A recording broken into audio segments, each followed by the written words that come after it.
Health ટીપની મેં વાત કરી હતી, આજે બહુ જ સરસ ટીપ આપની સાથે હું લઈને આવ્યો છું.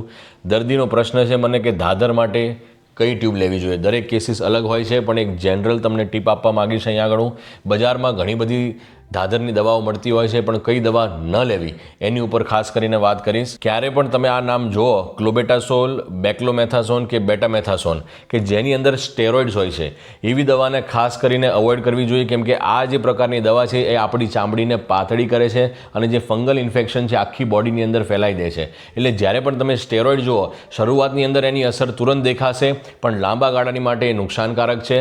તો સ્ટેરોઇડ્સને ખાસ કરીને અવોઇડ કરવી જોઈએ. આ 3 નામ અહીંયા તમને દેખાય છે, લુકિનાઝોલ, ટર્બિનાફિન અને કીટોકેનાઝોલ. આ દવા સેફ છે દાદરની માટે. પણ જે અમુક કેસીસ એવા હોય છે કે દાદરની સાથે સાથે એમને ખંજવાળ આવતી હોય છે, તો જો દાદરની સાથે કોઈ મીઠી ખંજવાળ હોય બોડીની અંદર, ત્યારે આપ એની જોડે લિવોસિટ્રેઝિન 5 મિલીગ્રામ અથવા તો એટ્રેક્સ 25 મિલીગ્રામ લઈ શકો છો. અહીંયા ખાસ એક વસ્તુનું ધ્યાન રાખવું કે જ્યારે આવી કોઈ ખંજવાળની દવા એડ કરો દાદરની સાથે, તો એ સાંજે લેવાની સૂતા પહેલાં. ધન્યવાદ.